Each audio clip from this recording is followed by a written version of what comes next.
part of the CCAFS team. I want to welcome those that are new with us and those that are returning to the SADC Futures Training Series. The training series is an initiative of the SADC, Food, Agriculture, Natural Resources Directorate, along with CARDESA, the Center for Coordination of Agricultural Research and Development. This training series is being implemented by the Climate Change, Agriculture, and Food Security Program, that's CCAFS for short, of the CGIAR Research Program, and facilitated through GIZ, Adaptation to Climate Change in Rural Areas, ACRA program. And this is within the German Development Corporation and comes with funding from the German Federal Ministry of Economic Cooperation and Development. So it's a mouthful, but it tells you we've got pretty much a good cast of characters to support this effort.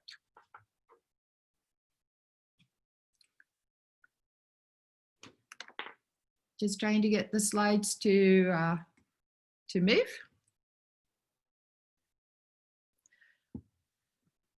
Okay, so again, welcome. This is webinar 3 of our 6-part series. And today we're going to be focusing on visioning, causal analysis, and integrating climate resilience into future planning. So with that, I'm wondering who's been with us before? How many of you joined before? If I could ask Pierre to launch a quick poll.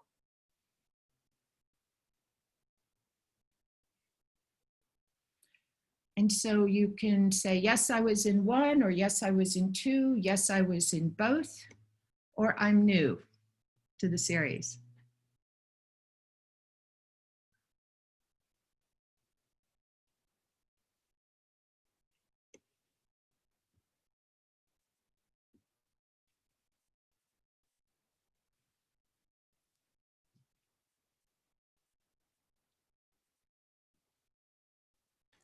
%82 of voting. Okay. Maybe we'll let it run for a few more seconds because we still have people coming in. So it's 65 in total, including the facilitation team. And yeah, I was wondering if we could get 90% of voting. We got 85. If you haven't cast your vote, please do it now. Otherwise, we're going to close in 5, 4, 3, 2, 1. So poll is now closed and you will see the results. Oh, fantastic. Okay, so we've got a good number that have been here for both, and colleagues that have joined 1 and or 2. And then I'm happy to see that we have 19% that are joining us for the first time, and we will do our best to keep you up to speed as we go along. Thank you for that, Pierre. And I'd also like to go ahead, especially since we have some new people, is to invite poll 3 to identify which category best describes you.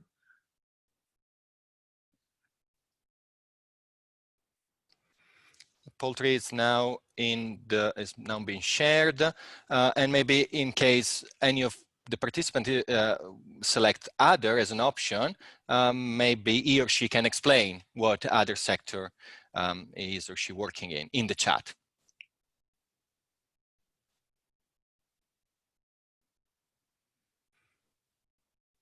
So 68 participants at the moment, which is a very good number for a meeting. Please cast your vote. We'll keep it short, this one, I guess. So 75% of attendees have voted now. We give it a few more seconds. See if we can get 80%. Yeah, we got our target of 80%. So we're going to close the poll in 3, 2, 1. So I've now closed the poll and I'm going to share the results with you, which you should be able to see. Fantastic. All right. So very nice. We actually have colleagues from every category with the exception of media And as has been the case historically, we have a predominance of research in academia, but I am really delighted to see the representation across these different categories. Thank you so much. All right, well, with that, I'll just give a little bit more of an introduction. So for those of you who have joined us before, this will be new, the same information, but for those of you that are new, this might be very helpful. So we are running the 6-part webinar series, but we also are preparing a Foresight toolkit that will be completed following the training series. And there will be a website coming up a little bit later in July through the Cardessa site as part of the Foresight Training Resource Center. And for those of you that have been with us so far and intend to stay with us until through the last webinar, there is going to be a certificate of participation that'll be presented by Cardessa and CCAFs. And we will be offering an e-learning course that will also be accessible through the Cardessa website. That will be available later in August, and we'll also have a certificate associated with it. So just some of the principles of engagement, just to remind us that we will invite everyone to stay muted unless they've been invited to speak. We hope that you'll keep those questions coming throughout. Just type in a question anytime into the chat box. We very much value those questions. We do invite people to be very comfortable. So if you have water, refreshments, just stay comfortable as we go through these 2 hours. We also will have stretch breaks during the training to keep you healthy. And there will be a slide summary following the webinar series, and you're welcome to take notes, of course, as you wish. So again,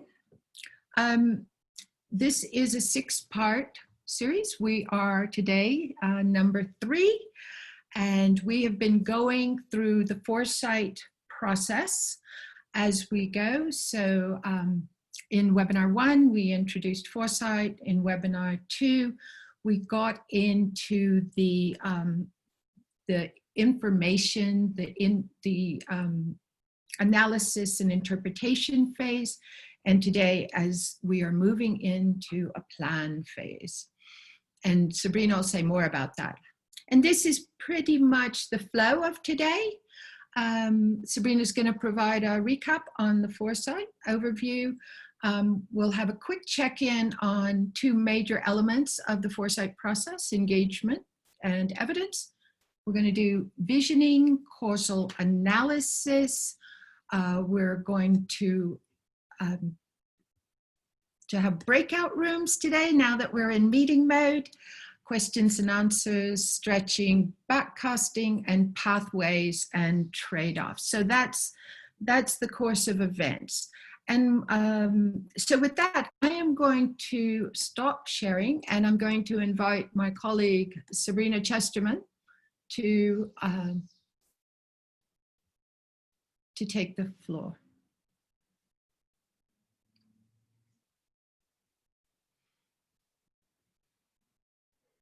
Thanks very much, Constance. Good afternoon, everybody. Sabrina Chesterman here, based down in South Africa. So greetings to everybody. I'll just pick up where Constance left off. It's great to see, I think we have around 12 new participants. So we will be just trying to do a quick, light recap on Foresight. And luckily we have also a bunch of experts in the room already. So those who've attended webinar 1 and webinar 2, we now invite you to be our experts in the chat box, helping to guide our new trainees through some of these definitions. So we asked last week, what is the definition of Foresight? And this is all from you. This is all your words and your definitions. And we have highlighted some of them here to try and give a sense of what foresight is and what it isn't. So some of the definitions in red are what we would not really consider foresight. So we wouldn't normally say that it's a prediction. And also in terms of estimation of best case scenarios, I think the idea with foresight is that we're able to look at different possible futures. So if we're always looking at the best case scenario, we're planning for a very optimistic future. And sometimes we need to plan for all kinds of futures. We had some very nice definitions that came in terms of the ability to see the future and what it could be like, and the ability to predict and anticipate what the future could be and kind of confront changes. And also someone kind of very succinctly summed it up in terms of planning tools that help create clarity of sight into the future. So this is great to see. We just wanted to flag some of the ones that, that foresight is not, that it's not a prediction. And we sometimes don't always have the best case scenarios. But it's really great to see, even from webinar 2, everyone is articulating some really good definitions and really getting a handle on what foresight is. So just to recap, and I'm sure those from webinar 1 and 2 are pretty familiar with this. This is more for those joining us new. That it is the foresight process and methods is basically a set of tools and methods that help us to envision and look at a future. We move to a future that we want through these different tools, methods, and processes, and we're able to imagine many different possible futures. So the premise of why we would do foresight, why it's so important, especially for our kind of thematic area and region, is that we still have this opportunity that the future is in the making. So if we can envision what might happen in 10, 20, or 30 years, we then can work backwards and plan and adjust our strategies, our projects, our research, etc. So here's another little poll. So we have, in the training, guided you that there's 4 key questions in a foresight process that we try and answer. So those from webinar 1 and 2 will probably be experts at these questions. So Pierre, if you don't mind running the poll, we've thrown in an extra one. So it'll be interesting to just see which one you think is not meant to be there.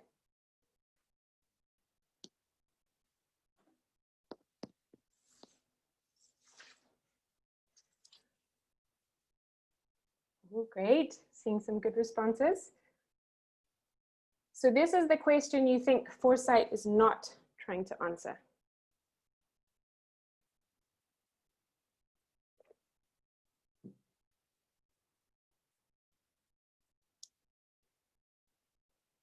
Okay, we've got almost 50% of the vote. Just a couple more votes and then we'll move on.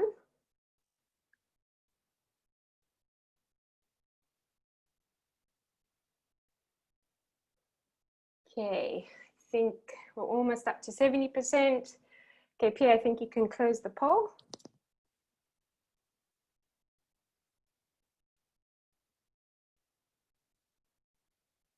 Okay, so great job. 50% of you are absolutely on the button. We, in a foresight process, we are basically not answering what is definitely going to happen. That is something that we do not do in a foresight process because we don't know what's going to definitely happen.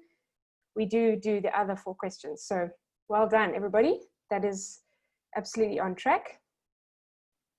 So it's these 4 questions around what seems to be happening, what's really happening, what might we do, and what do we need to do. So these are the sort of 4 questions that a foresight process can really guide us through from start to finish. And Constance mentioned already the key steps and stages a little bit in terms of how we structured the webinars. We have built this framework in terms of the training and how we're building different tools and methods to show you. Today we'll be in the plan phase, really trying to unpack what we want to experience and what might get in our way, and then what might we do to get there. So this is our sort of first set of planning before we dive into scenarios next week. So This is also a little bit of a learning question, because we realize, you know, we are in a training here, and ideally if we could have been face-to-face, we would have had lots more learning moments, but we're trying to create them. So in the chat box, I want to invite you, in webinar 1, as part of our input phase, we described scope, and we talked through a number of things and pieces of information that we would want to outline in our Foresight process. So when we're starting with Foresight, what are the kind of things we want to outline? What is the information we need to know? So I'd invite you in the chat box, if you were here for the first one, and even if you weren't here, just a kind of estimation of, if I was going to do a Foresight process, what would I want to know? So if you think back, we taught you the scope method and we went through a couple of different steps. If you could tap into the chat box as we go, remembering what the scope method was and what we did. I'll just give you a minute to just see if you can remember one of the key pieces of information. What do we define up front? Anything like that? I can't see the chat, so if colleagues can just tell me when we've had a couple of answers, I'll move on to tell you.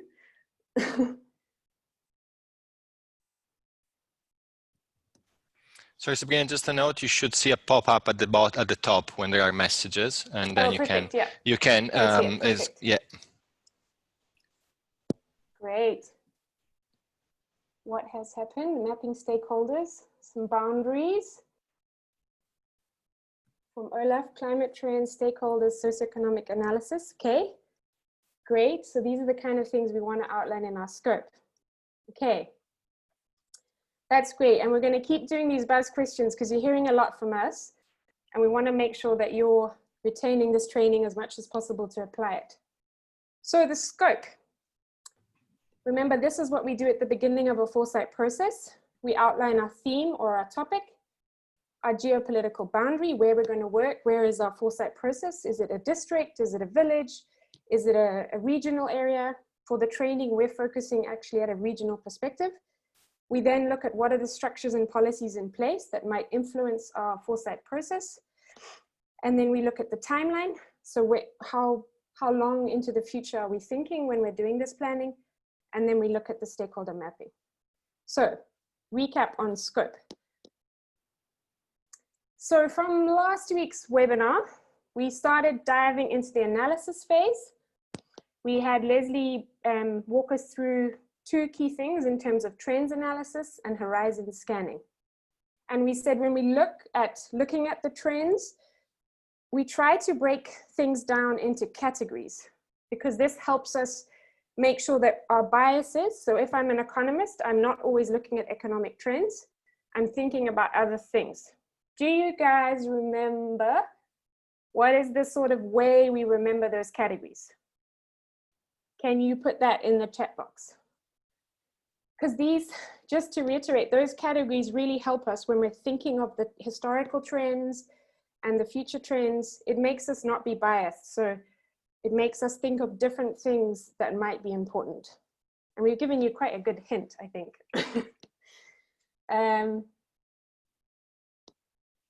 I'll just have a quick check.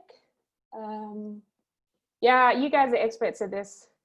You're ready to be Foresight trainers yourself, I think. That's exactly right. STEEP. So we look at social, technological, economic, and ecological, and political. So I come from a kind of climate agriculture background. So I guess I'm more biased on an environmental sense, and I always think of those things first. But having these kind of categories makes me really focus when I'm looking at a trend or an analysis at different factors. So we'll keep trying to make sure we recap each week so that you guys can keep remembering some of the tools and methods, and we keep seeing how we can apply these in your work. So again, I'm not going to go into this because I think most people have seen the range of tools and methods in our training framework. Just to reiterate, we're in the plan stage today. We're going to go over various things from visioning through to pathway development. And as Constance explained, this is split over this 6-part webinar series.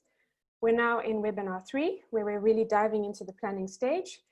For next week, we're really going to spend the whole webinar explaining how to do scenarios, doing practical exercises. You will build a scenario. And then we teach about reflection and building a strategy. And then webinar 6 is all about putting the whole framework and all tools and methods back into how you can apply these into your work. So we'll be doing individual action plans, etc. So now, Constance, are you happy I keep my screen shared? That would be brilliant. Thank you, Sabrina.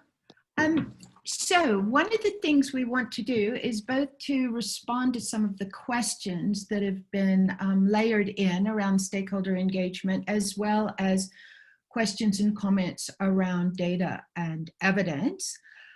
So I want to take this opportunity to just share some of our own insights, as well as respond to some very specific questions. So at the top of our framework, we show data, evidence, knowledge, and creativity, as well as stakeholder engagement and participation. And we do this because at all stages, you may be bringing in new information, new knowledge, new evidence, as well as stakeholders for different aspects of it. So just to touch on a couple of those. So we had a couple of questions, and I would also invite you during this session to just type in your own insights or experience on these topics, or any additional questions for this small session. So on stakeholder engagement, we had a couple of questions. One was, what is the ideal stakeholder composition? And another around, if a system is dominated by one sector, what are the best ways of bringing the stakeholders together? So with that, just giving a bit of more insight, we've touched on this before, but excuse me, to talk about who's involved in a foresight process. You would have a foresight organizing group. So there will be a smaller core group that is helping to sort of get the lay of the land. Perhaps there's funding, there's a decision around, we've got an opportunity to run this process. Let's bring a small group together and do an early design. And then as you go on, then you're going to be inviting many more stakeholders and a much broader mix of stakeholders to be involved. And we talked about different ways of doing that. We talked about, you could look at your system to decide who might be really important to come in. And of course, it is a range. And as we've seen, then you want scientists and representatives.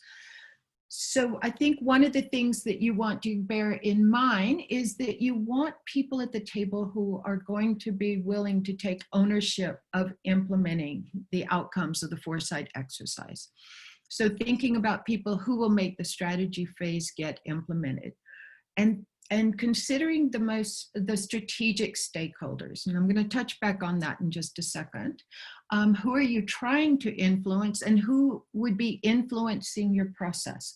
So these are some good questions for helping you guide some of the stakeholders that you would want to bring in. And so Sabrina and I work with a shared decision hub. So what we wanted to do is just invite a couple of our own insights of how we've done this before. So we talk about sequencing relationships, and that really is, as many of you have heard the term shuttle diplomacy.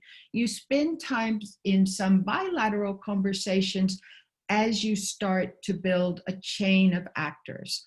So you may have to go and meet with the governor before you actually can get, a sign off on bringing a wider group together, or a minister. And I see that we do have a minister on board today, so I'm really delighted for that. And you start to, get knowledge of different actors that you could bring on board. You can also use social network mapping, and this is a tool for identifying who are some of the most important stakeholders and how they relate to one another, how they influence one another, how they exchange information, or how they're connected. And it's also very important, and I think we're going to need to spend more time on this, but negotiating power dynamics when you're working in a group. because you do need a broad range of stakeholders. Some may have more power than others, and you want to understand from the outset who could impact your strategies and when to integrate different actors into the process. And it's going to be really important to have some rules of engagement, some principles of engagement that all the players are willing to be a part of. So people have talked about how much does it cost to run a Foresight, and I think it really does vary on depending on the topic that you are focusing on, the breadth of the scope, and the number of stakeholders. So there's the cost associated with bringing in stakeholders. So you would have to understand who you're bringing in, where are they based, how can you meaningfully engage, and in what formats, and how often you would need to engage. And another aspect of transaction costs is also in bringing the evidence. And Sabrina will speak more to that in just a moment. But you want to use your initial stakeholder map to plan out the engagement method, to set an initial budget for overall process. Sure, Sabrina? and Francis, I'll just jump in here quick, just to add, in terms of this intensity of engagement, I think it's really important. We've been in a number of engagements and projects and, you know, trying to do sort of foresight or scenarios where, you know, you haven't really thought at the beginning your budget or how many people you need to engage. And I actually wanted to pose a question here also in the chat box. Like, I think in COVID times, and we've all had to do this quite virtually at the moment, have you had any experiences how you're still trying to do stakeholder engagement virtually? Have you had any challenges? Have you seen that actually it's more cost effective, we can still do this virtually, or you're missing some of that sort of more meaningful engagement, like we can't go to the field, we can't meet stakeholders? So if you have any reflections or insights of what you're doing right now or how you're adapting, it would be really good to share those with everybody.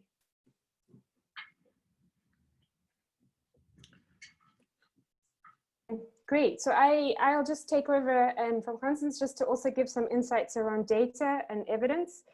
As Constance mentioned, we, across the framework and how we're just sort of teaching the foresight process, stakeholder engagement and integrating data and evidence happens across all phases. But that's why we're trying to make sure that we bring in some of your insights. I think last week with Claire's presentation around climate risks, we heard some really interesting insights around, you know, the importance of, for example, the DRC in terms of a global climate system, and there's no data points in the DRC for collecting weather and climate information right now. So we're seeing, and some of you guys responded in the chat box to talk about we've got two quotes here in terms of accessing data locally is a hustle, and protocols are not up to date. So it's a problem of like getting up-to-date information.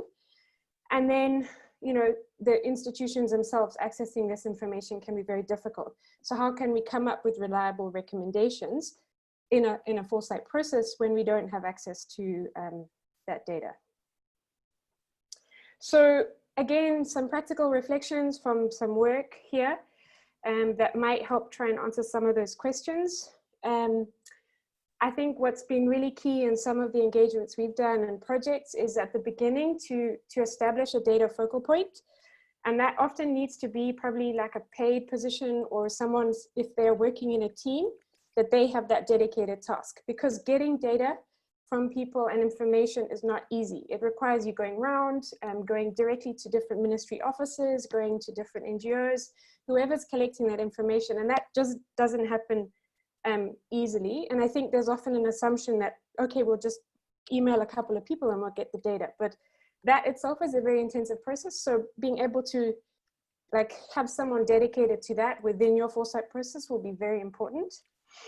I think also really key at the outset is understanding and addressing protocols. So if you're working with a specific ministry and they have a protocol for sharing or they don't, or an NGO has a policy where they will share some, or maybe you're doing with a research organization and they have an open data access, just make sure you're aware of what the policies are, and that will help you to sort of address where there might be bottlenecks early on.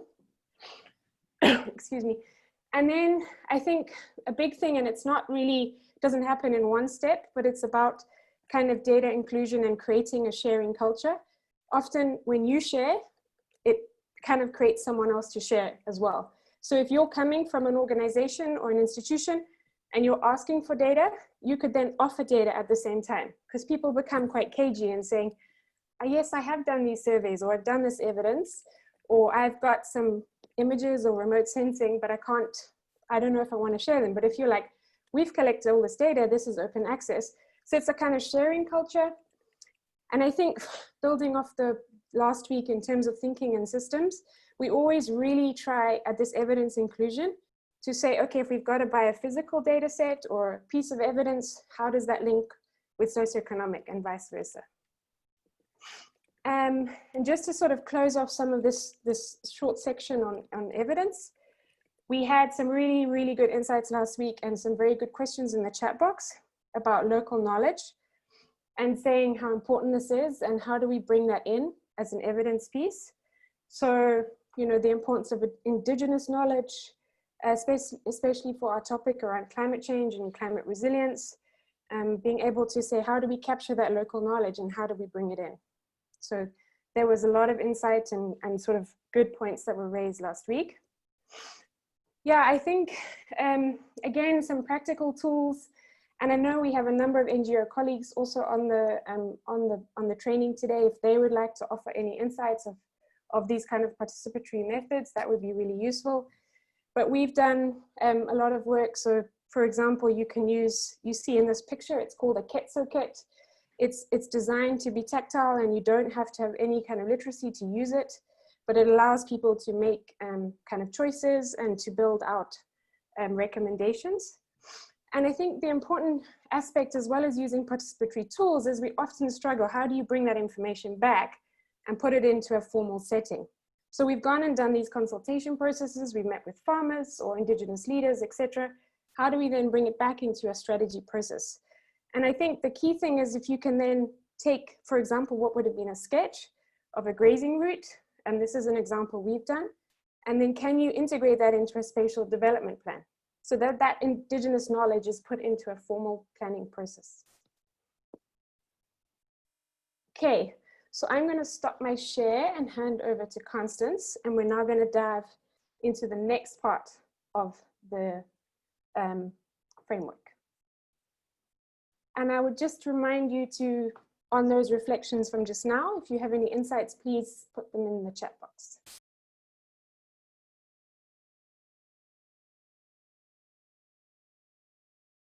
Thank you so much, Sabrina.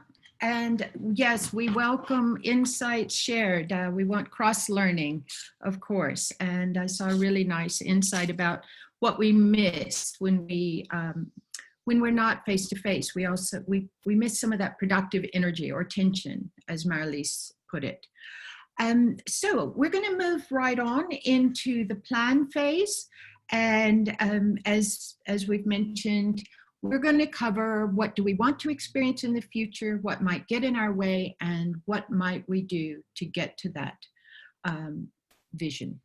So I am going to introduce one way of doing visioning. And so as part of our Foresight process, what we want to talk about is, so the method is really about collaboratively outlining a compelling vision of a preferred future. So that's what a visioning should result in, that compelling vision. And it's applied in the plan part of the Foresight Framework. And it's about visioning a desirable future. And that we find is the first step in creating a powerful strategy, because it provides the basis for developing interventions, services, policies, partnerships that would be required to achieve that vision. So the main steps in this visioning process that we're going to share is you define the theme around which the vision is being developed and the timeline. You define the dimensions of that vision, define the descriptors of the desired outcomes in each dimension, and also the supporting and sustaining elements for that desired outcome. So we're going to define the parameters of the vision. For this one, we've got an example that the theme would be that the SADC Secretariat wants to promote greater climate resilience in agri-food systems in the member countries and integrate climate resilience across sectoral plans. And if we want to set a target for that, the timeline is going to be tied to relevant policies, projects, programs, and development goals or strategies that are already defined. So we are going to choose 2030 because that is the time frame around which the SADC climate change strategy takes place, the RIS-DIP, as well as the SDGs. And it would all fit in a longer vision. So setting the dimensions of our vision, we're talking about the agri-food system and we're talking about institutional change in terms of integrating climate resilience into our, for our climate resilience vision. So we chose that we would have a number of dimensions, and this is going to draw your memory back to the system that we've talked about. It's also going to draw your memory back to STEEP. So we want to look at the economic, the sociocultural, the agricultural, productivity, the environment, and institutional. And just for clarity, what we'll do is we would say that within each of these dimensions, there are aspects that we would want to make sure are covered, or these are the kinds of things that we're covering inside these dimensions. So these are just aspects of the dimension. So we want to define the descriptors of our desired outcome in each dimension. So one of the reasons we have multiple dimensions is, again, so that we're taking the big picture, the broader perspective. So some examples of desired outcomes under each of these, and this would be done in a highly participatory way. For example, under economic, private sector and government are investing in decent green employment with a focus on women, youth, and marginalized groups. We would also perhaps have under environment that we want energy sources that are increasingly based on renewable resources, and under institutional, that climate change measures are built into national policies, etc. So let's just look at some examples. So desired outcomes under environment, a broader spectrum here beyond the energy one. We've got agriculture and natural resources are actually understood and managed as interlinked systems to support enhancing climate resilience. Sustainable intensification and diversification are underpinning functional farming and food systems. With greater resilience to climate and market shocks, agriculture enables adaptive capacity to climate-related hazards and natural disasters in all countries. In institutions, we would have multiple desired outcomes, and so not to read these off, but an example would be sectoral plans adequately integrate climate risk and are clearly linked across sectors and implemented through transformative cross-sectoral plans. So we've talked about desired outcomes. You could have a number under each of the dimensions. What we want to is take the vision a step further, and we want to understand what would have to be in place to support those desired outcomes and what would have to be in place to sustain those. So I'm going to pick on economic as an example. We've got 4 outcomes that we've put out there. In terms of full and productive employment for women, men, and youth, small and medium-sized enterprises in value chains are creating more jobs, and we have sustainable and resilient infrastructure development. So thinking about what would support that, we would say we would need mechanisms for investments to be focused on climate resilience. We would need mechanisms in place to support green jobs and entrepreneurship of youth. So these are the kind of things that would have to be in place to support achieving that vision. And then to sustain it, and now we're talking even beyond 2030, we would have to have thriving local and regional climate resilient livelihoods and businesses. So that's the economic dimension. In agricultural productivity, you would do a similar exercise. So supporting climate resilient agricultural productivity, you would need a means for enhancing the capacity to support highly productive and ecologically sound practices, and a means for increasing nutrition and food security in the population. What is going to lie beneath that and support us for the long time? Resilient ecosystems, functioning water cycles, high biodiversity, and healthy land. So let's now just look across all of the dimensions and where we see those supporting elements. So I've put several of them together, and these become what's, and they're very useful in supporting how you're going to get there. But these are what's. The hows may change over time. So those are what's, and then you also have the sustaining elements that we mentioned, like we have to have a longer term outlook. We have to have a responsive, effective, and trusted government to cause this to happen in the long term. So you've got sort of a set of underpinning what's when you identify what has to be in place to sustain this vision. So I've taken all of that language that was developed over the multiple dimensions, and an example of a vision statement would be, in the SADC region, we aspire to integrate climate resilience throughout the agri-food system, where the government, civil society, and private sector are aligned, committed, and coordinated for this climate resilient future, and opportunities are created for investments in decent green employment. Farming pastoral systems are diversified to increase productivity, enhance ecosystem function. Citizens are empowered, safe, and resilient to threats from climate change. Information and measures are built into cross-sectoral and multi-stakeholder planning, decision-making, and investments. And all of this is underpinned by a leadership with integrity, a long-term view, and sustainable and resilient natural resources. Now, this is kind of a vision that you might share with someone, right?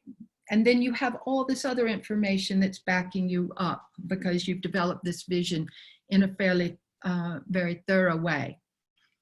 So I just wanted to check in with our colleagues to see if you have some examples of where you have had to build or set a vision with the group and how you may have gone about it.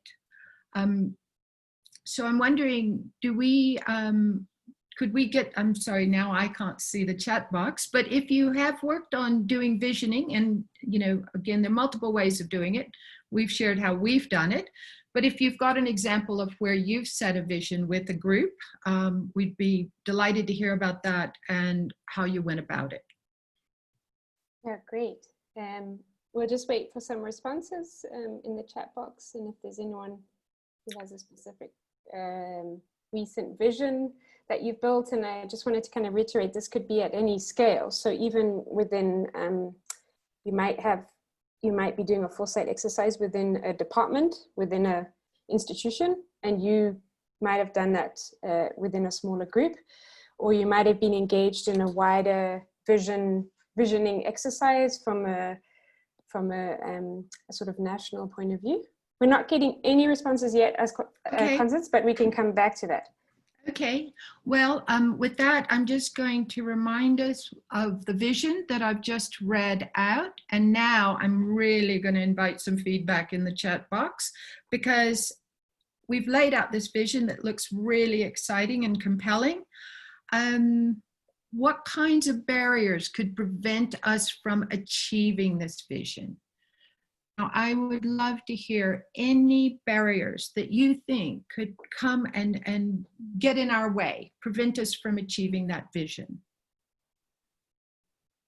Okay, Gwen is just saying it's a bit detailed, so she's just trying to pick up some things. Can we go back to the slide, Constance? Yes. I find the vision to be a bit long. Okay, so we just, if we pick up just a couple of things, so if we wanted to have value chains, that were climate resilient, or we wanted to in terms of climate information measures. Is there anything you might think that would stop us getting there? Because we're going on to a causal analysis, and in our breakouts, we're going to be asking you to sort of unpack some of these barriers a bit more. So if you think more broadly about kind of trying to create climate resilience in the region, you can maybe just think of that level of barriers, if that helps you. If it doesn't, if it's not in terms of like the specific statement, but if it helps you to just think what might be around climate information. So we're getting some ones about political resistance, contradicting policies, different interests among stakeholders, different power. So lots about power. Human behavior, definitely. Sure. Conflict of interest and culture. Okay, great. These are really valuable. Is there anything about on the ground? Taking up practices? Is there anything that would prevent us from taking up environmental climate resilient practices? Sure. And Sinatupo has just said the vision is attracting but does not spell out implementation and resources. So that's like an interesting insight around visioning in terms of does the vision set out where you want to go? And then the next steps we're going to actually go through the practicalities of how to do that. Excellent insight. Thank you for that. Okay. Well, if those are coming in, then I am going to move us in quickly to what would, once we've identified barriers that may keep us from achieving our vision, how can we unpack those barriers? So we're gonna just explain a bit around causal analysis.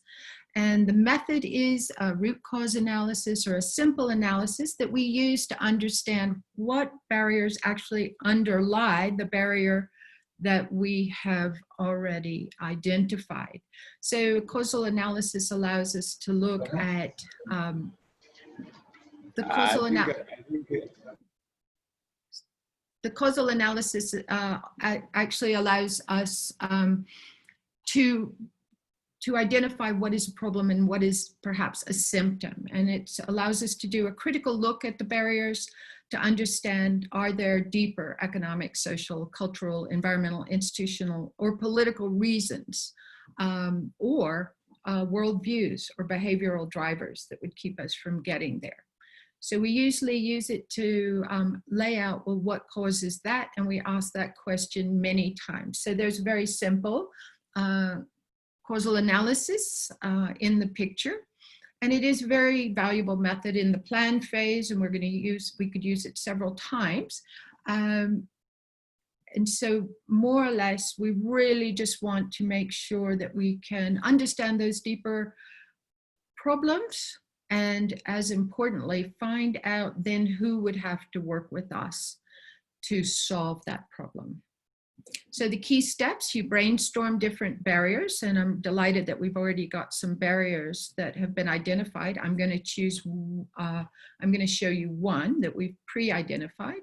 You prioritize your barriers to the most pressing, and you may select 1 to 3 that you're going to want to unpack. You identify the initial causes through a chain of levels to get at the root cause. You consider the implications also of what is going to happen if this barrier is not addressed.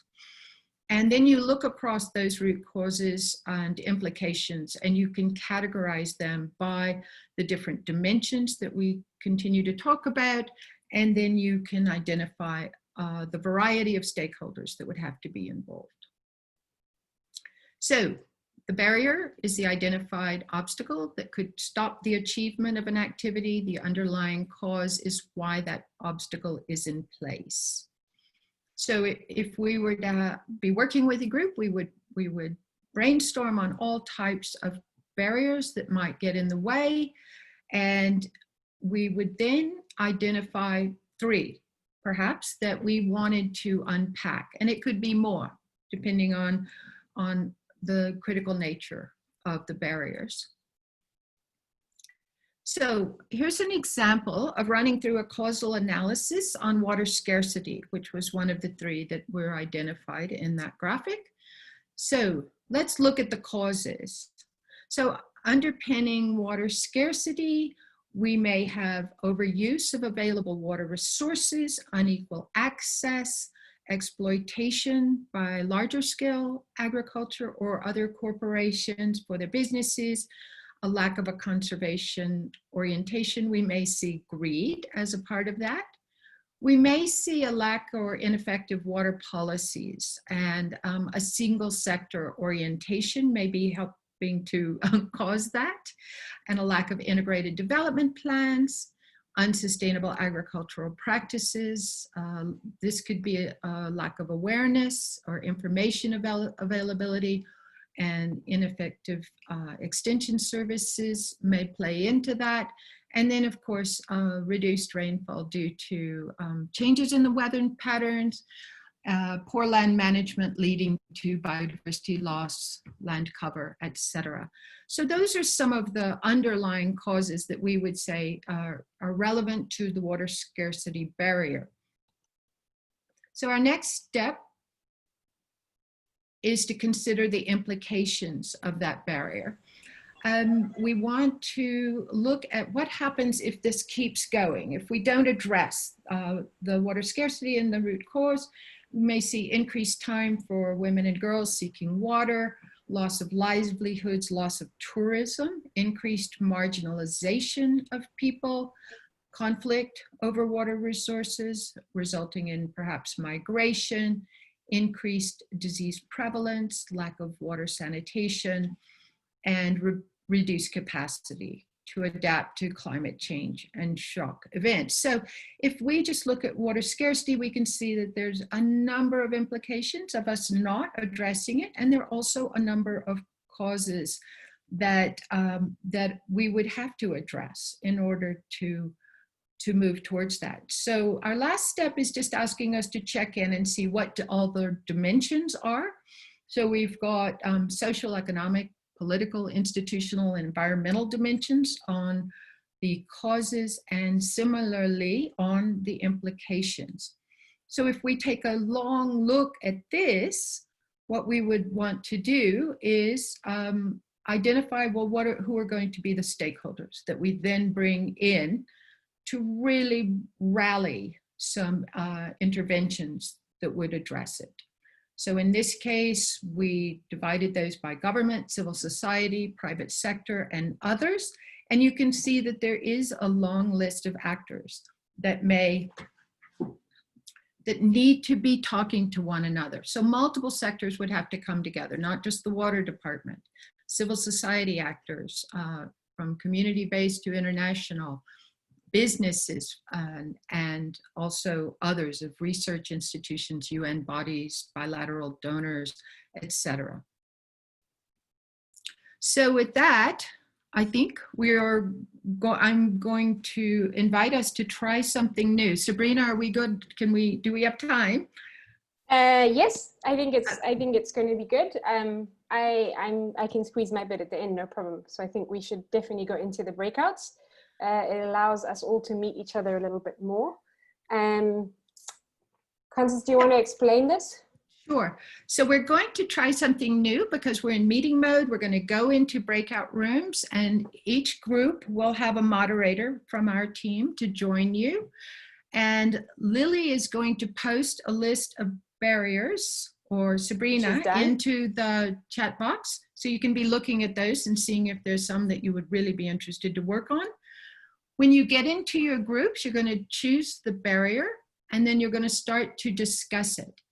And when we're choosing the barrier, then we're going to identify 2 to 3 of what we think are underlying causes. And then we're also going to think of 3 or more stakeholders that would need to come to the table to address that issue. We do have this one little item 4 in there called using the annotate function in Zoom to record our answers. And what we've learned is this sometimes works and sometimes doesn't, but your moderator will help you get through it. All right. Sure, and I've just seen, Gwen, you've just posted that your microphone is not working. Don't worry. This is more us being in a room and doing sort of written and in the chat box, and those who want to speak can put up their hand. So you can absolutely participate with no microphone, no problem. So I'm going to stop share here, and we are going to go into our breakout groups with the help of Pierre. Yeah, I'm opening the breakout in a second. Just a reminder for the facilitators, if you can copy the barriers that were just in the chat, so we can use them back into the breakout room chat. All right, Excellent. so that's, Thank we you. have them as a backup. All right, so we're gonna have 7 minutes. You'll see a countdown and a message when the time is running up. Snippet practice. Cool, thanks. Okay, so great, Nathaniel. I'm glad you liked the breakout. I must say I really enjoyed ours. One of our participants was on their farm, so we got to see them farming in action while they're learning Foresight. I thought that was a great combination of climate resilience and agricultural systems while learning Foresight.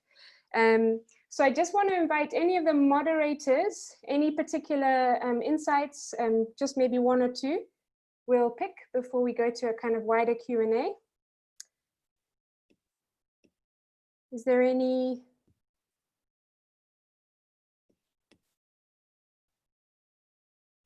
kind of insights, anyone? I can volunteer. Great, thanks, Philip. Yeah, we seriously ran out of time. So in our group, we were looking at gender norms as the barrier. And in terms of root causes, we came up with several.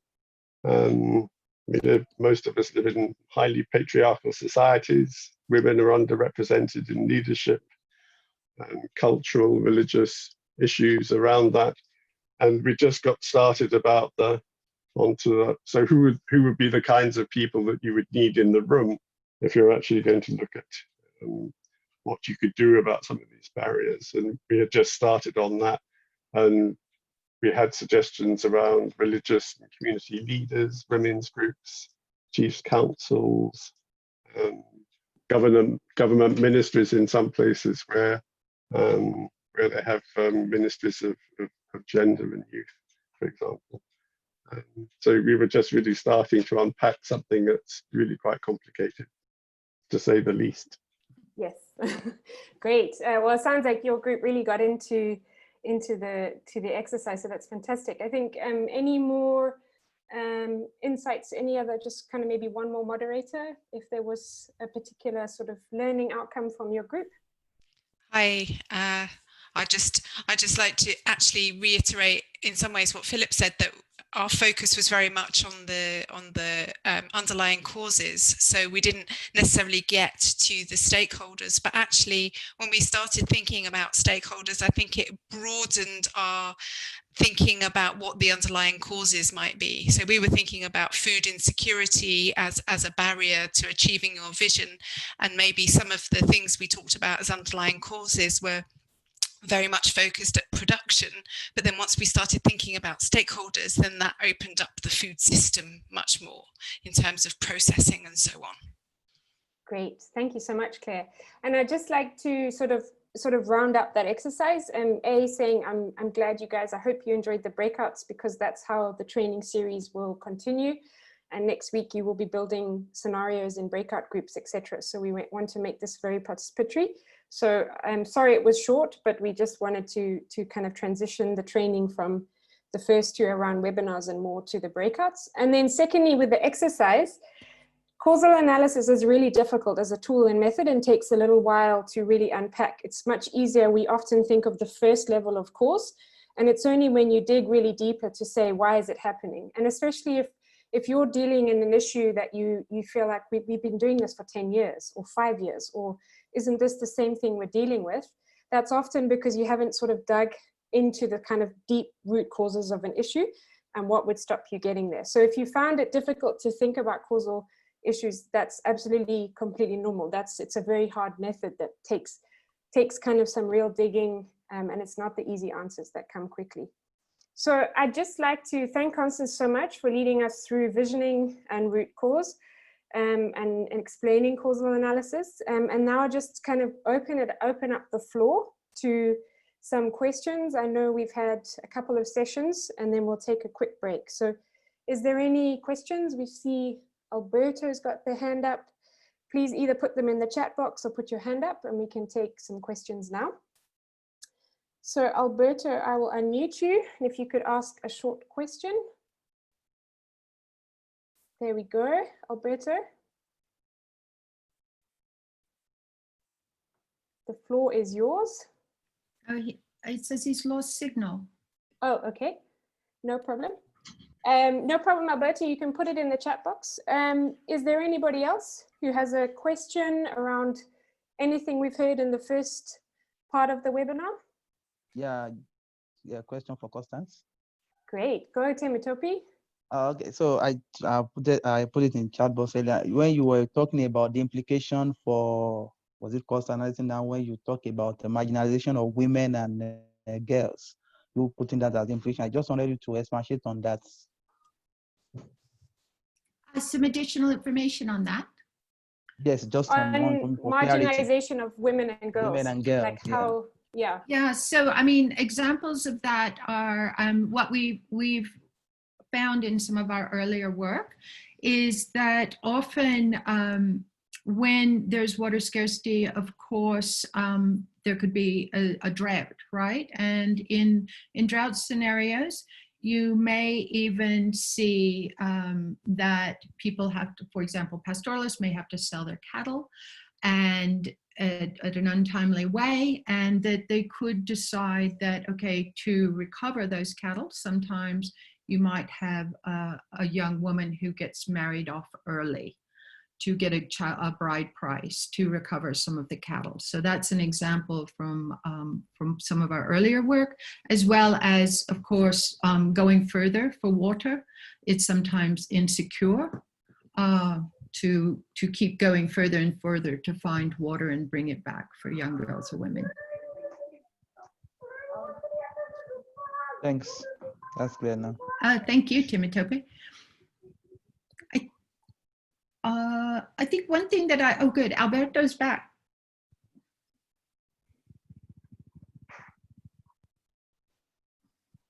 Olaf, do you want to raise your hand? And you can just ask that in plenary, no problem.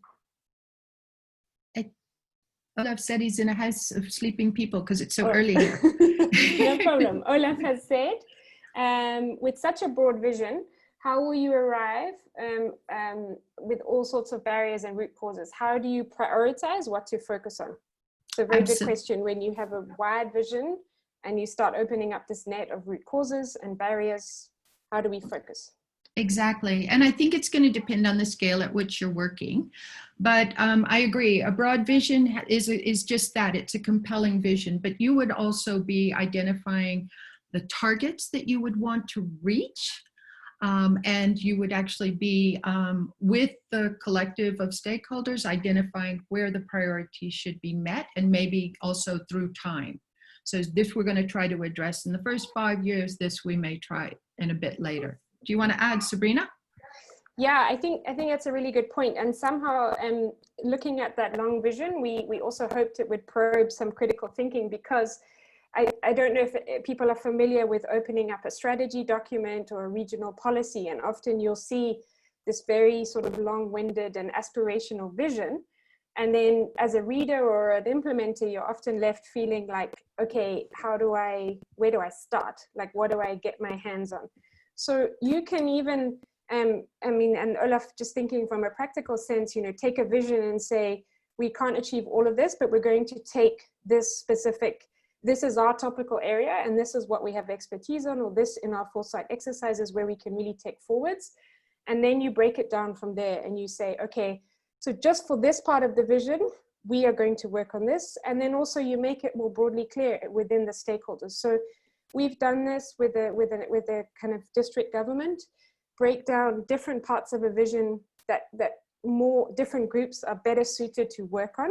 So if you work as a practical NGO on kind of like as a women's group or something, that little slice of the vision would be better for you, so that you unpack your barriers and root causes for that piece. So that's how you can break it down. I hope that helps.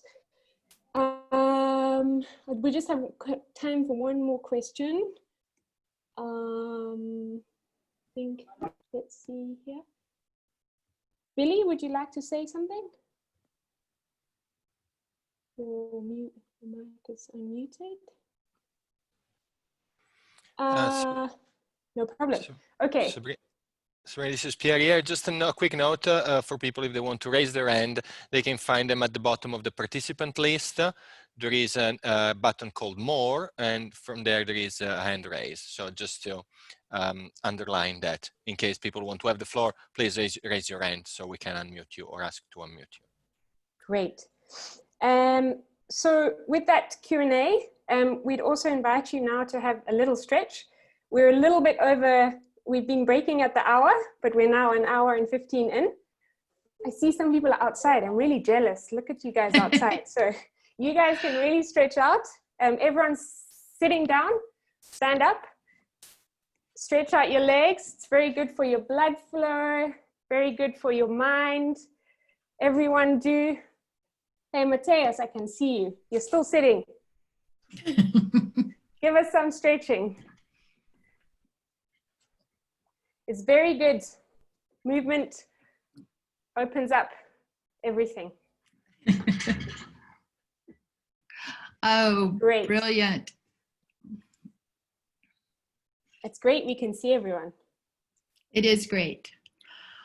Ah, right. Constance, so, I will hand back over to you. I know we have quite a bit to get through still. So yeah, no, and exactly. Thanks so much, Sabrina, and thanks for all those good questions. I think one of the things that you can use the root cause analysis for is also to help people understand why they need to be engaged. And then, of course, start to take on roles and responsibilities. So brilliant. And thank you for the questions. So we're going to come back and we're going to move on to a very brief session on backcasting, which is part of our process inside of the plan phase, but we're also going to use it again later in our process.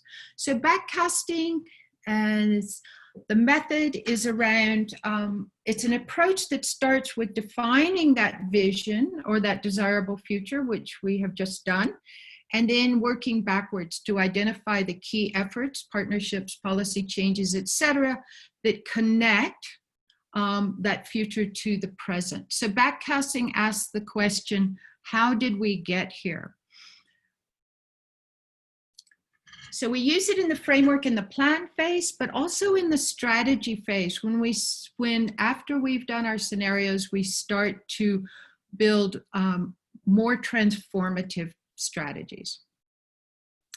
So in this case, backcasting, we're going to step into 2030 and position ourselves as if we've already achieved the desired future.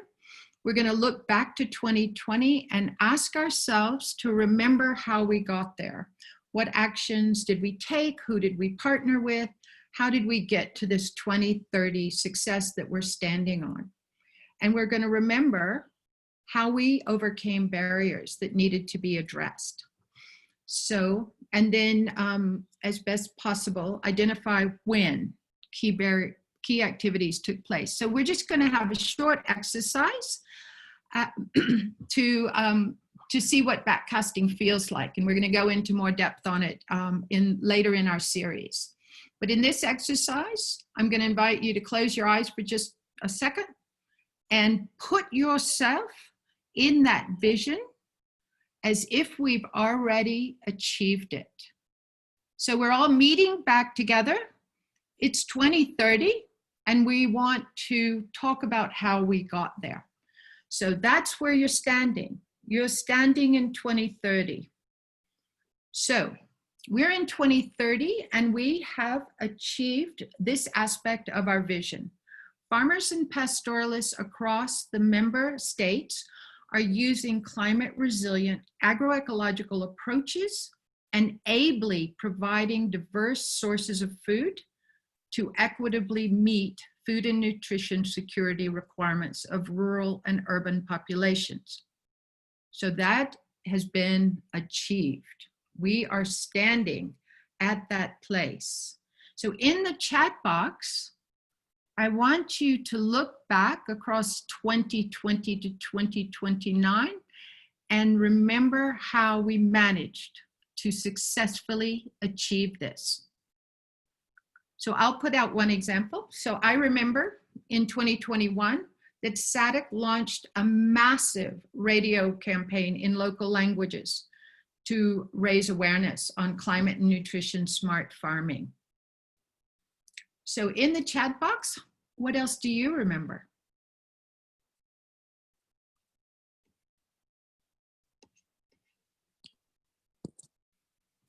And I'll just remind everyone here, this is a really good point.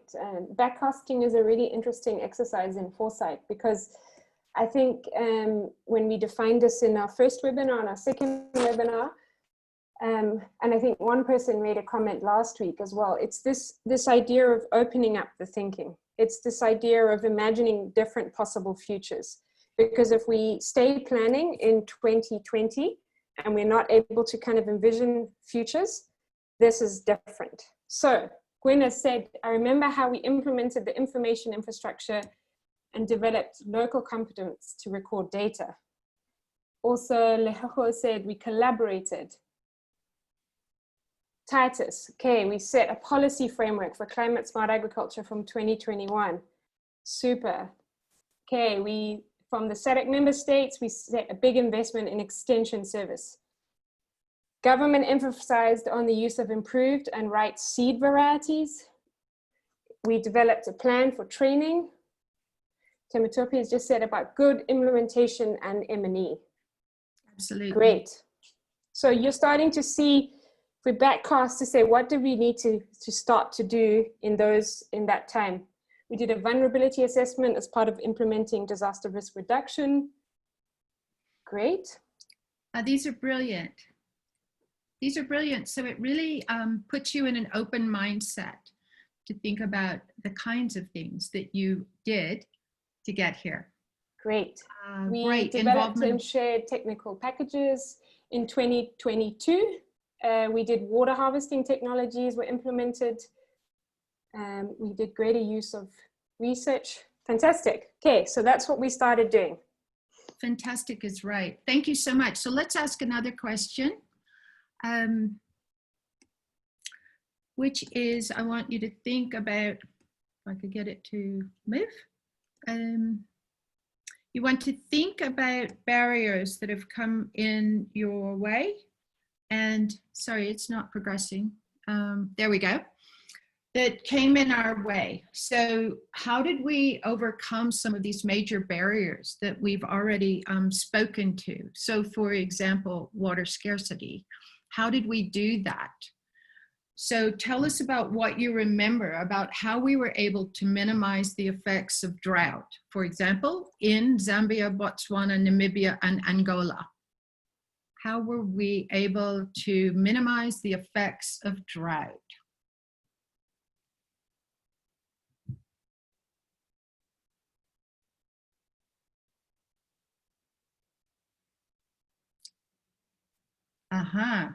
Okay, we did meaningful stakeholder engagement to come up with climate change strategies.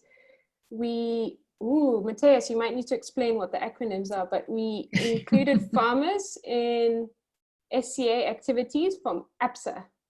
Matthias, will you just tell us what those mean? Conservation agriculture, we increased awareness. Climate smart agricultural practices were promoted. Embracing local knowledge.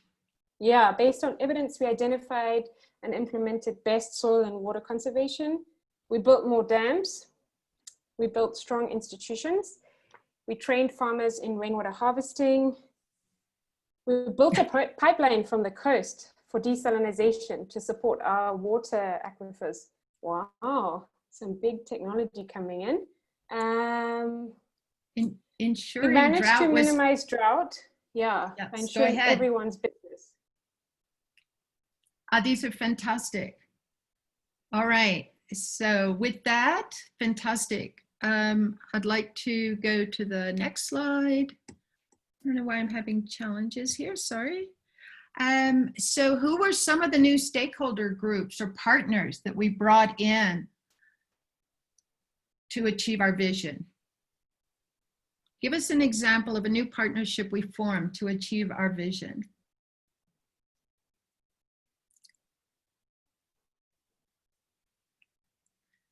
So I already saw that we were going to have much more engagement of women and youth.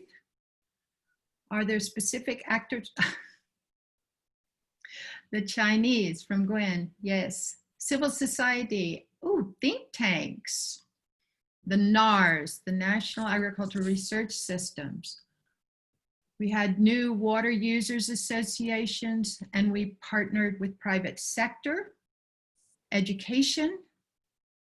Clearly, we built political goodwill by working with our politicians, researchers, and we improved that communication gap sometimes that we find between farmers and research. Weather forecasting institutions. So we've got quite a lot of actors that we managed to bring in our partnership to achieve the vision. All right, with that, I think I'm really excited that we've done this forecasting effort. So we've been easily able to look back and say there were a lot of things that we accomplished to achieve this vision. We were able to overcome barriers. So we don't just say, oh, there's a barrier, how are we going to deal with it? We've actually opened up our minds to see what were some of the ways that we overcame the barrier. And these are very helpful when it comes to planning phase. So fantastic, and lots of good partnerships, development partners and others. So I think one of the take-homes from this very brief introduction to backcasting is it contributes to new mindsets about what is possible. And again, we're going to come back to this when we revisit our pathways to make them as transformative as possible. Thank you so much. That was really fun, and what great ideas came in. And so with that, I'm going to stop sharing my screen and turn it over to Sabrina. Sure, no problem. And I just wanted to reiterate before I jump into pathways, with backcasting and the way we're putting together these exercises, we're also trying to show you that Foresight doesn't have to be this long, intricate method all the time. Like, we just asked 3 questions, and in a meeting or when you bring different groups together, you might be able to just run a very quick 10-minute backcasting exercise with your team and with your colleagues, etc. So we just wanted to also show, when we're doing these exercises through the training, that you could pick and choose different parts of Foresight, and even that might, you know, in a planning meeting, you might have an hour, and if you could do 10 minutes on backcasting just to get people to think future and then think how we got there. So I'm hoping these little exercises also inspire you of like 2 or 3 key questions, and this is what webinar 6 is about, is going to be putting a package of tools and methods you could use and how you're going to apply them. And we'll be working in groups to really put together your toolkit there. So with that, I'm going to move on to sort of our last tool or method for today in our plan phase around building pathways. So pathways is a method about basically outlining the actions, the actors, and the timeframes to achieve a desired outcome. And I think we have a lot of expertise in the training room today. Many of you would have kind of done this in a different way. You might have called it an impact pathway, or developing a theory of change, developing an action plan, strategic planning. So there's many ways of thinking about building a pathway. And just to say, you will have probably a lot of historical expertise or done this in different ways. So in the framework, we use this in planning. So we build our first pathway in the Foresight process kind of at this stage in planning. Next week, we move on to what's called prospection. and really where we build scenarios and you think of all different types of futures. We then revisit our pathway because we throw at all these possible futures with our plan and say, is it robust? So in our reflection phase, we then unpack what we've put together and say, we actually need to really redo our pathway. And then in our strategy phase, when we put together our final plan, you refine it and say, make sure, okay, so this is, we build a plan and then we throw at a whole bunch of future scenarios at it. So again, just to remind you, in the training, we're doing a lot of applied examples from the SADC region. We're focusing on agricultural development and climate resilience. And again, this is our way of sort of teaching Foresight for this theme. You will have different levels and themes. So just to remind you here, we're going to be developing climate resilient pathways. So just to quickly reiterate, last week, we learned a lot about systems mapping and all the different elements that come into your system. Here we were describing an agri-food system in terms of sociocultural, economic, and environmental aspects that create your farming and agri-food system. We just wanted to remind ourselves that climate change also impacts on a system. So we know that in terms of production, climate change is impacting things from the growth of crops through to food safety, to fisheries, to livestock, etc. And we also know in terms of post-production, there's big issues with post-harvest loss, with storage, with disease, and also issues around kind of like even travel and marketing and retail, with flood events, etc., and how we're able to kind of get through our post-production. The agri-food system itself also impacts on climate change. And in the region, this is a little bit different. I know people are from different countries and different regions here. So the impact of our food system and our kind of agricultural production on climate change is different. And this is often around in terms of our emissions and how we're contributing to kind of climate and carbon emissions. So it's often around either fertilizer production or animal feed, where we're doing that. And then through to post-production, thinking about how do we refrigerate our food, what retail activities, what consumer waste. So just to remind you in our theme, just to always revisit what we did before. We looked at the system, we mapped impacts on the system and what's going in. So like we said in the framework, we'll keep bouncing between different tools and methods and how they work together. And sorry, for those not here last week, that's a 30-second introduction to systems. And then in terms of how we've been trying to get across and teach climate resilience, we think of it in terms of a set of capacities.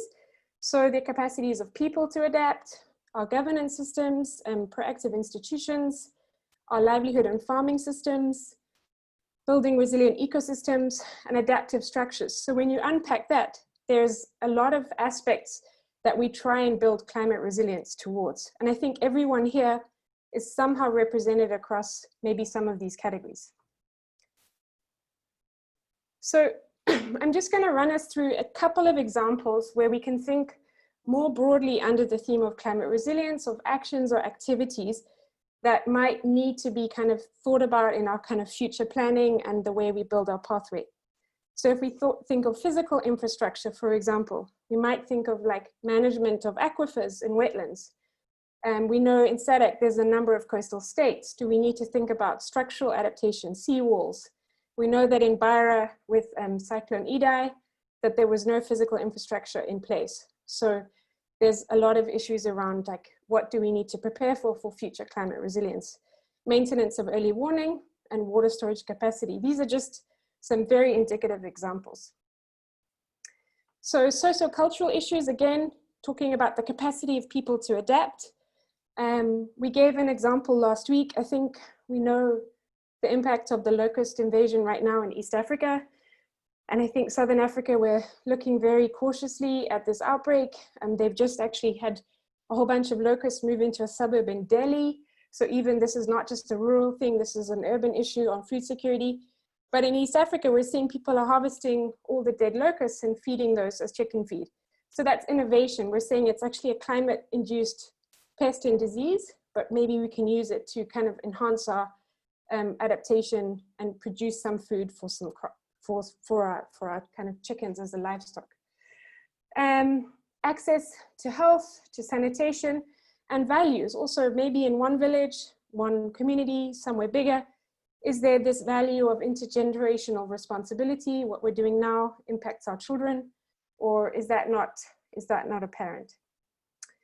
Also, in terms of building climate resilience, in terms of natural resources in our systems, we're thinking about different practices. I think in terms of agricultural planning, I'm sure many of you are experts and engaged in conservation agriculture, different climate smart agricultural practices, agroecological approaches. I know we have a lot of kind of agricultural systems people in the training.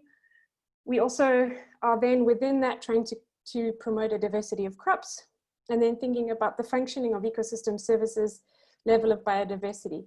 So I'm hoping with this, you're unpacking when you try and build a plan, there's many different actions and activities within your theme that can come in. And then if we were to think maybe under economic aspects, we would think more broadly, is there an ability to access climate finance? Is this at different levels?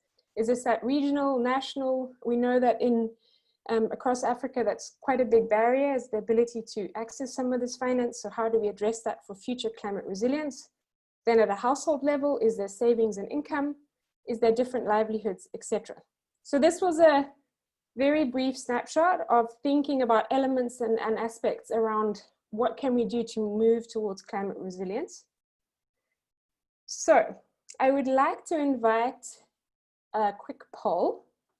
I know not everybody is working in climate resilience, but if you have, or you are, or even if you were to, thinking about maybe research design or implementation, or those working in these areas, it would be really nice to know what you've been working on. So Pierre, if you can bring up the categories, and I'll invite you all to answer the poll.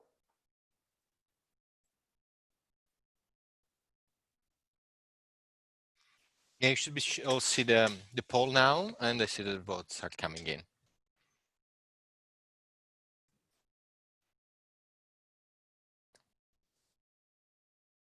And again, as before, if you select other, please specify in the chat what other. Yes, exactly. And I think even in the chat box, it would be great to know some specific, if you're working on a program that integrates climate resilience, or more broadly, it would be really nice to start to unpack what you're doing.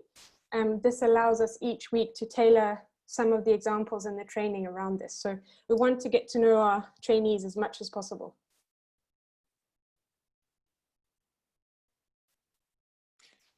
I know that in previous polls, a couple of participants had issue voting. I hope this is not the case for this one. And actually I see that Susanna has been able to vote. So very happy that you managed to participate. 65% of voting. Let's run it for a few more seconds, Sabrina, if you're okay with that. Sure. And I see that there are some comments in the chat as well. Great, fantastic. Okay, so we're really seeing, yeah, I think, Pierre, we can close it off. Yeah, because in 3, 2, 1, the poll is closed, and I'm going to share the results now. Great, so we can see almost 43% of participants are working around livelihoods and farming systems. So looking to build sort of adaptive farming systems, but potentially we've got someone working on governance and proactive institutions. I would love to know under governance what that participant is doing, and that would be great. We're looking at the capacity of people to adapt. There's 10 participants on that.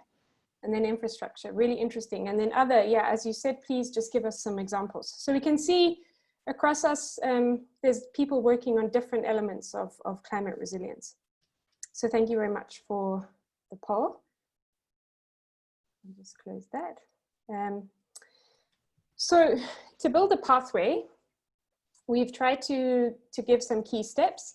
Again, you, I'm sure, would have filled out and built many different impact pathways or theories of change and different elements. So this is not an explicit way. This is just a way we've tried to simplify it in terms of training and moving towards building a climate resilient pathway. This can also be quite a useful exercise if you're going to brainstorm with the team about what would be the sort of elements. So we think in terms of the scope and the timeline. Remember, these are aspects that we started in our foresight process. We then think just kind of more broadly, what would we want from an outcome? Who are the stakeholders that we need to involve? And then what are some of the suggested actions? And then importantly, what assets can we build off? And I think that's really important to say, this both assets, we often think if we're doing a livelihoods program, what is the asset of the person we're trying to influence on the ground? But the asset could also be our partnerships. Who else is doing something? Could we join with other groups that are doing this, that have done this, etc. So we'd sort of say assets is not just traditionally like in this community, they have these assets, but what assets do we have as planners and people that are putting together a foresight strategy? And then again, I think we've just learned the importance of causal analysis and barriers. So really trying to unpack those. And then we put together, essentially, after we've thought about our pathway, we put together these action plans. And this is when we get into the detail on activities.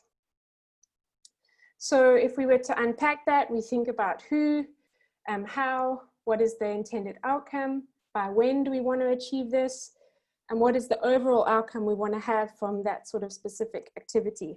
So this is a way that you can either use this as a participatory exercise, and then you move to more of a written plan, but this is a way of looking at sort of building a climate resilient pathway.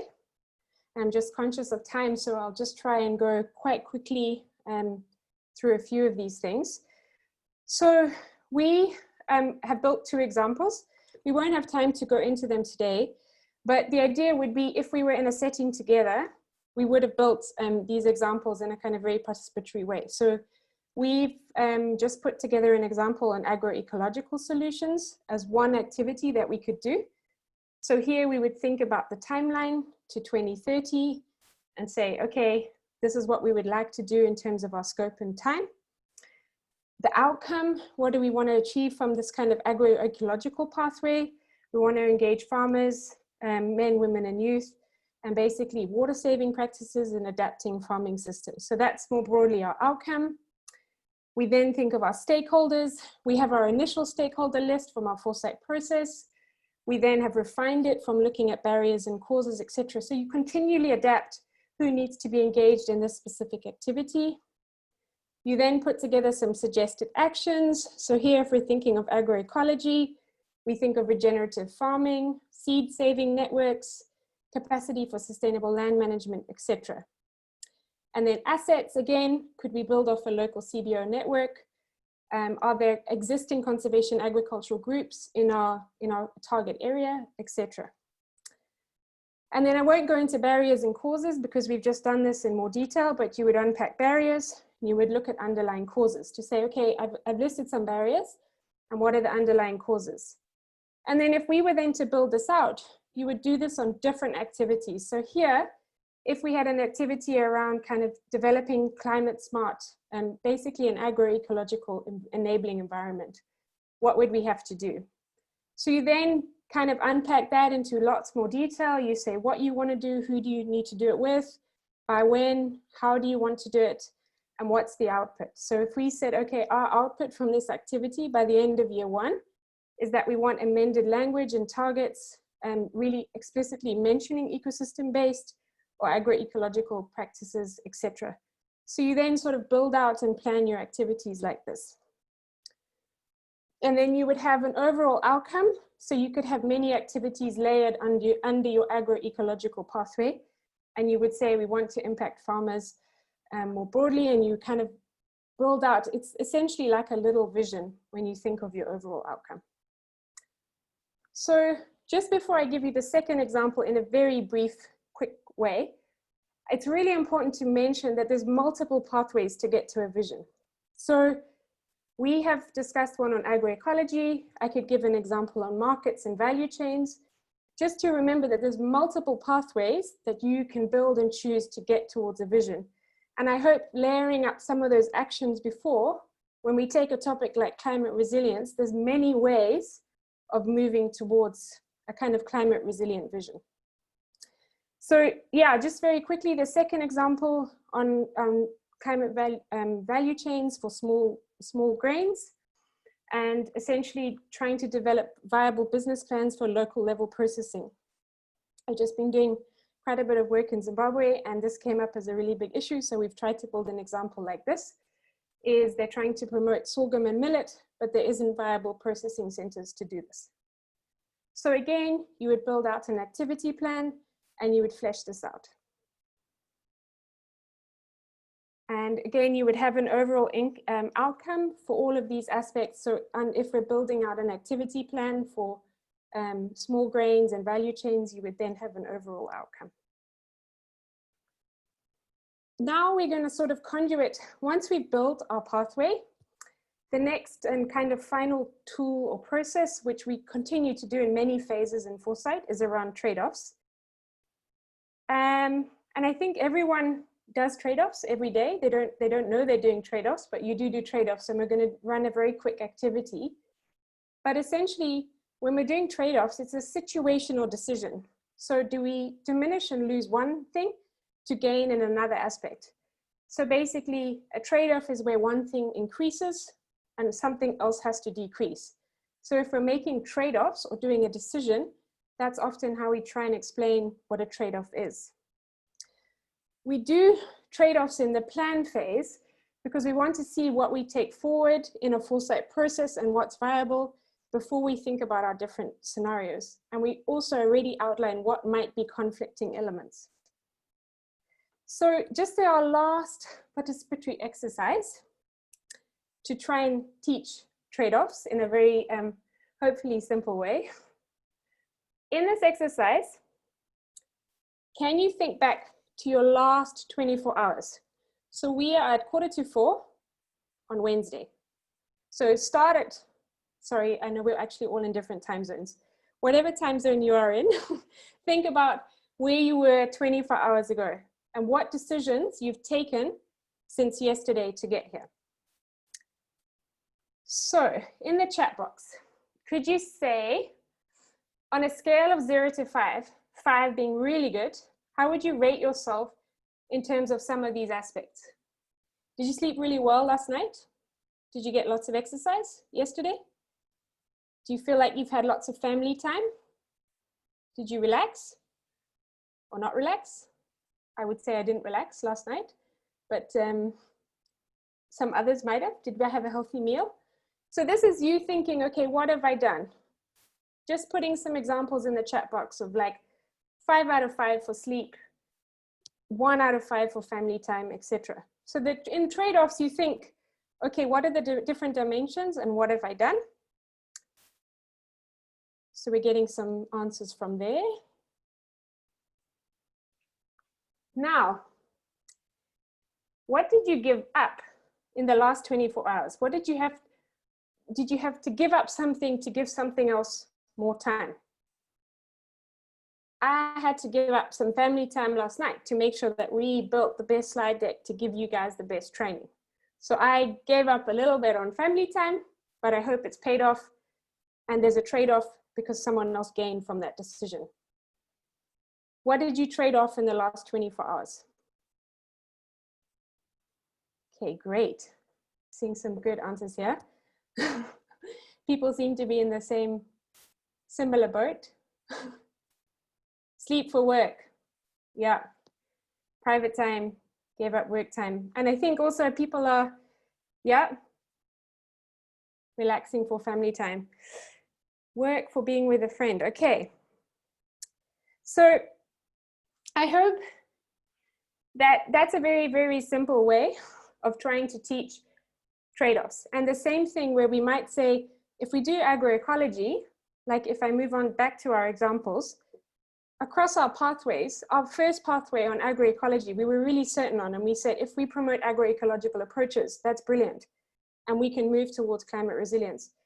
But then our second pathway, we said, it's really actually important to build value chains for climate resilient staples. And amongst those, even within the two pathways, are we seeing trade-offs to get to somewhere? And how do you reconcile those in a Foresight process? We're not going to answer that today, but we're going to move on to that in next week's session and the week after, in terms of, as you're working through Foresight, how do you work out trade-offs? So we would say, you know, just within our 2 pathways, we've seen, but if we promote subsidies, is it going to compromise agroecological approaches? And would farmers trade off a subsidy to then get drought tolerant seeds? Or would they invest or plant sorghum if there's not a market for it or a local value chain, etc.? So even in the activities we plan ourselves, there actually might be conflicts. Great. So I know that was quite quick, but we are moving on in time, and we wanted to make sure that we had a final Q&A for everyone to go and dive into. And we will keep revisiting climate resilience and agricultural systems throughout the training. And the pathways, again, we revisit in the next 2 stages, as well as trade-offs. So I'm sorry that that was quite quick, but that's just an introduction, and we will be building on those in our next 2 phases of the framework. So I will close my screen, and then we open it up for the final Q&A.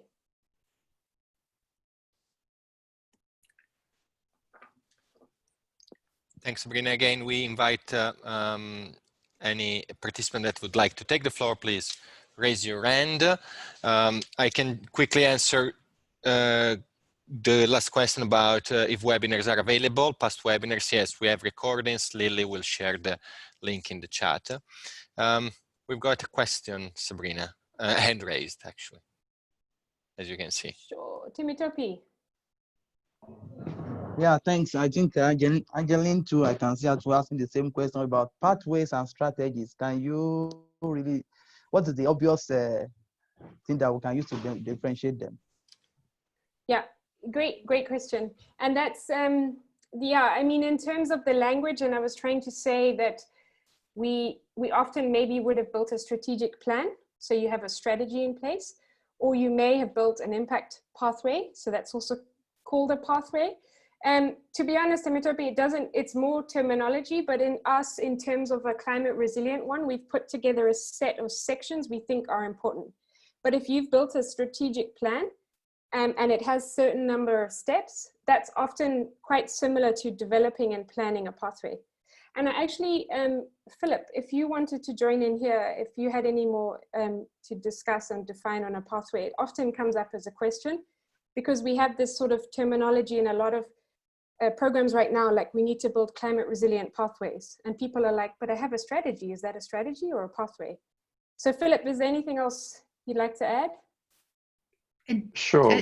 As Philip's answer, sorry, I just wanted to note that someone's also asking about how different that is from trajectories. Sorry, Philip, go ahead. Okay, so for me, a strategy is like, it's a vision of where, or an idea of where you want to be. And I think a lot of strategic plans don't actually take account of the methods that are needed to get from where you are to where you want to be.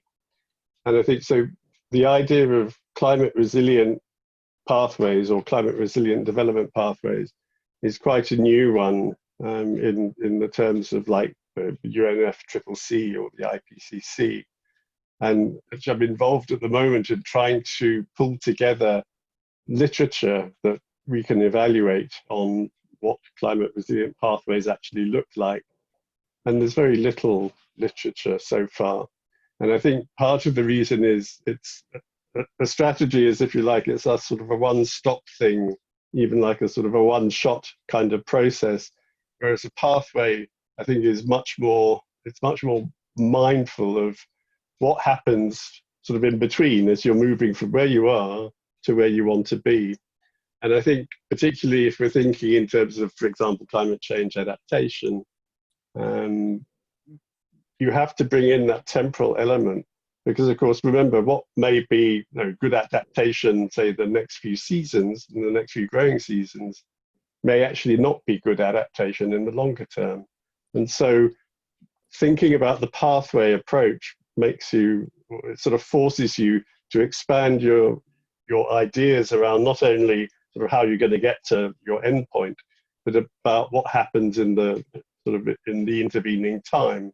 And of course, don't forget, with, as Sabrina was talking about, trade-offs and synergies, you may have trade-offs in time that maybe for some adaptation, you may be asking smallholder farmers whether they're willing to trade off, say, future soil fertility for increased yield in the coming season to provide the grain with which to feed their families. So I think that, to me, the sort of the pathways idea is much more fruitful, if you like, in the sense that it's really forcing us all to think about not only how do we get from where we are to where we want to be, but also what's plausible and what can smallholder farmers actually do over the shorter term. So that's a long-winded answer for a short question. And sorry, just in terms of trajectories, I would say I wouldn't see too much difference between trajectories and pathways.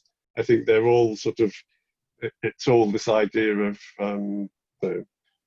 it's not only the end point, but it's the journey to the end point. So how do you get there? What's the most appropriate way? And how can you maximize sort of people's livelihoods or people's well-being as you make this make these changes?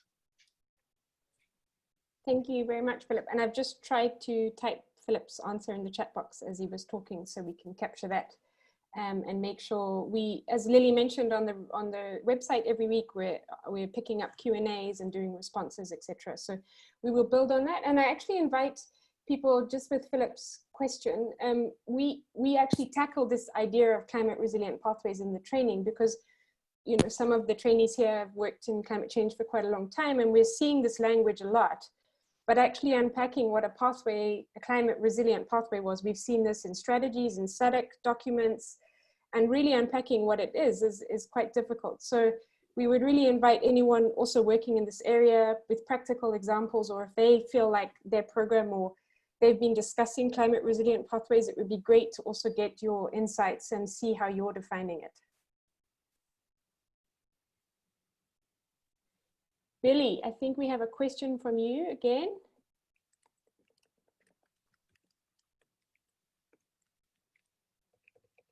Billy, your hand is up. Do you want a question?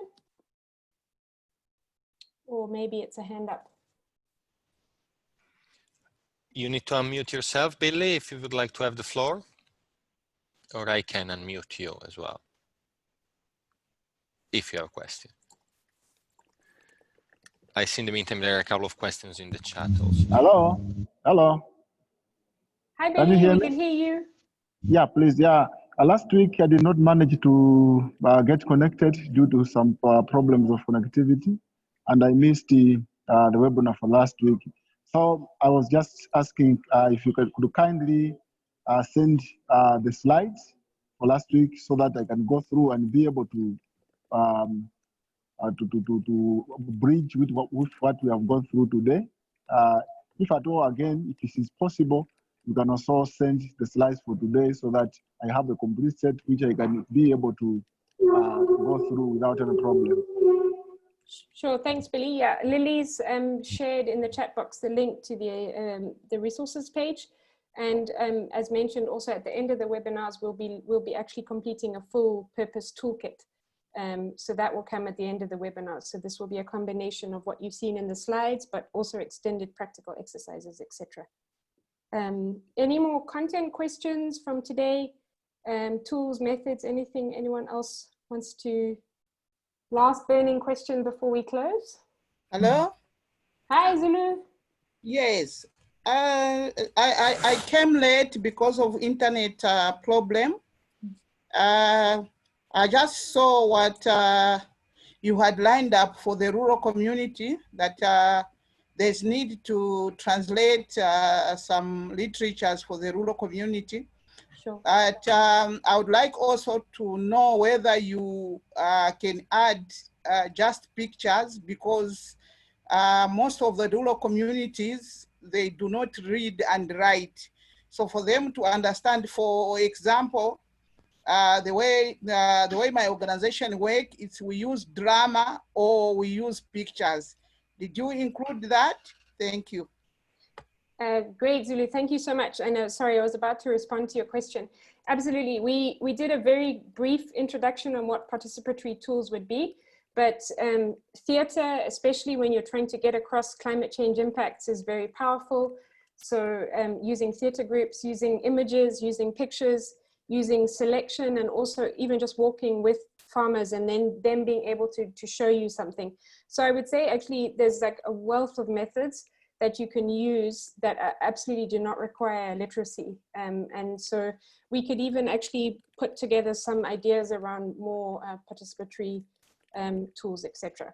So with that, I just want to bring us to a close because I realize we've got just 2 minutes and I just want to share where we are, but please keep registering any last questions in the chat box.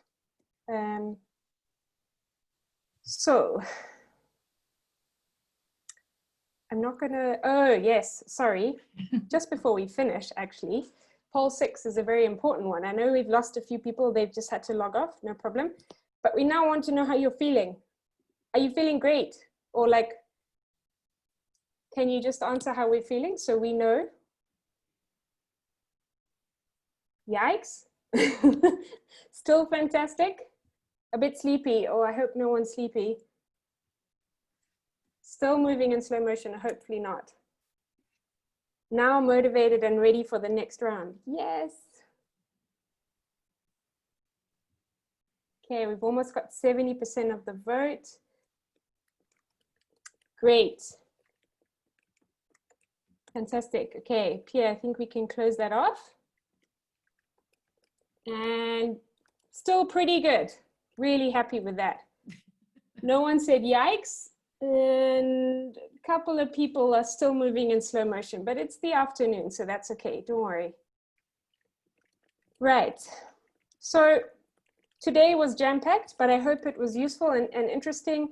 And I'm really thankful for everyone's participation. We got a lot of stuff in the chat box. We had a very brief breakout. Next week, we are going to be in much longer breakouts and we'll be building scenarios. Today, we just went and understood visioning as a tool within the Foresight process and approach.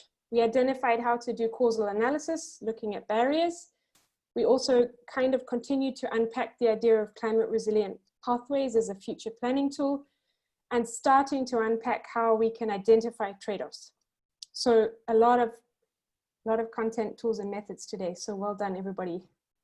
Next week, webinar 4. We are now moving into the really interesting bit about foresight, prospection. What might happen that we have not thought about. Now, this is probably the cornerstone of foresight thinking, developing scenarios, identifying drivers and uncertainties, and then building out these scenarios. So this is a whole webinar next week, really dedicated to training on how to do scenarios. And we'll be looking at how you can practically use these and do these in your work. So I just invite you and thank you on behalf of the moderators. Constance, thank you so much for co-facilitating. Thank you, Pierre, for hosting us all. And thank you so much to everybody for their comments and their feedback and their interaction. As your ticket out of the room, I wish we were all in the room together, but we are all in our own rooms. But our ticket out, if you can give us any kind of comments or learning, and apologies, that's the wrong date. We'll see you next Wednesday, the 9th of July. We're streaming through July. So next week, Wednesday, same time. If you just can give us any last comments as your ticket out, and it's a little bit past 4. We're very sorry for finishing a tiny bit late, but any last comments, if you had a learning objective or any comments for the training team, we will integrate those into next week's webinar. So thank you very much. Thank you so much, everyone.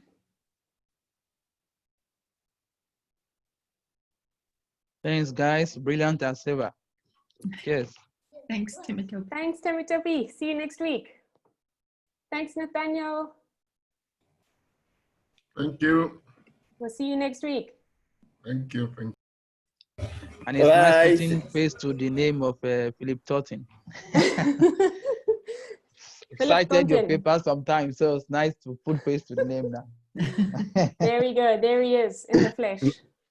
Yeah, it's better with the camera turned off, but thank you anyway. Got you. Bye, guys. Goodbye. See you next time. Great, we'll just leave it for a couple more minutes, just a minute. Get any last comments? See, we've still got a couple of participants still with us in the room. Pathways seems to be and a we're big still receiving learning. comments, so that's very useful. Very helpful comments. Breakaway group was good. Great, that's good to know. So next week we're going to be doing more of this. Bye, Timitopi. Thanks again for all your interaction.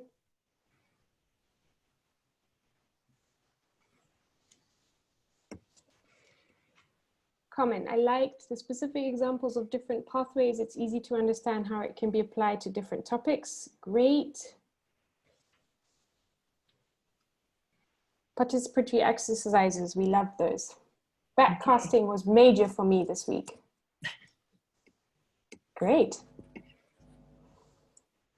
Okay, see, we still have a couple more, but I think we're ready to close. And Pierre, maybe we can meet in another spot. I'm stopping the recording.